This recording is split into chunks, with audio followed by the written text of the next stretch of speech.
ಹೊರಗಡೆ ಯುದ್ಧ ನಡೀತಾ ಇದೆ ಅಂದಾಗ ನಮ್ಮ ಹತ್ರ ಎರಡು ಆಪ್ಷನ್ ಕಾಣಿಸುತ್ತೆ. ಒಂದು ಆಪ್ಷನ್ ಏನು ಅಂತ ಅಂದ್ರೆ ಮನೆಯಲ್ಲೇ ಭಯ ಪಟ್ಕೊಂಡು ಬಾಗ್ಲ ಹಾಕೊಂಡು ಅಳ್ತಾ ಕೂತ್ಕೊಳ್ಳೋದು. ಇನ್ನೊಂದು ಆಪ್ಷನ್ ಏನು ಅಂತ ಅಂದ್ರೆ ನಾವು ಸಹ ನಮ್ಮ ಒಂದು ಶಸ್ತ್ರನ ಎತ್ಕೊಂಡು ಆಚೆ ಹೋಗಿ ಯುದ್ಧ ಮಾಡೋದು. ಇದೆಲ್ಲಾನು ಸಾಧ್ಯ ಆಗೋದು ಯಾವಾಗ ಅಂತ ಅಂದ್ರೆ ನೋಡೋಣ ಏನಾಗತ್ತೋ ಆಗ್ಲಿ ಅನ್ನೋಂಥ ಒಂದು ಕಾನ್ಫಿಡೆನ್ಸ್ ಇಂದ ಆಚೆ ಹೋಗಿ ನಾವ್ ಅದನ್ನ ಎದುರಿಸಿದಾಗ ಮಾತ್ರನೇ ಈ ಒಂದು ಸಿಚುಯೇಷನ್ ನಮ್ಗೆ ಸಾಲ್ವ್ ಆಗತ್ತೆ.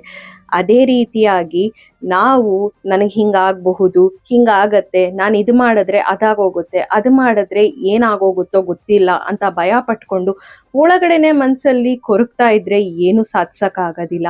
ಯಾವತ್ತಿಗೂ ಅಷ್ಟೇನೆ ಏನಾರ ಒಂದು ಸಾಧಿಸ್ಬೇಕು ಅನ್ನೋದಾದ್ರೆ ನಾವು ಅದನ್ನ ಆಕ್ಷನ್ ರೂಪಕ್ಕೆ ತಗೊಳ್ಳೇಬೇಕಾಗತ್ತೆ. ನಾವ್ ಏನೂ ಮಾಡ್ದಿರ ಆಕ್ಷನ್ನೂ ತಗೊಳ್ದಿರ ನಮಗ್ ನಾವೇ ಕೊರಗ್ತಾ ಕೂತ್ಕೊಂಡು ದಿನವಿಡೀ ಇದ್ರ ಮಾಡಿದ್ರೆ ಹೆಂಗೆ ಮಾಡದೇ ಇದ್ರೆ ಹೆಂಗೆ ಅನ್ನೋಂಥ ಅನಲೈಸೇಷನ್ ಬದಲು ಆಕ್ಷನ್ ತಗೊಂಡಾಗ ಮಾತ್ರನೇ ನಾವು ಏನು ಅನ್ನೋದು ನಮಗೂ ಸಹ ಅರ್ಥ ಆಗತ್ತೆ, ಹಾಗೆ ಹೊರಗ್ನವ್ರಿಗೂ ಅರ್ಥ ಮಾಡ್ಸಕ್ ಸಾಧ್ಯ ಆಗತ್ತೆ. ಹಾಗಾದ್ರೆ ನೀವೇನು ಅನ್ನೋದನ್ನ ನೀವು ಅರ್ಥ ಮಾಡ್ಕೊಂಡಿದ್ದೀರಾ? ಇಫ್ ಎಸ್ ಅಂತ ಕಮೆಂಟ್ ಮೂಲಕ ತಿಳಿಸಿ.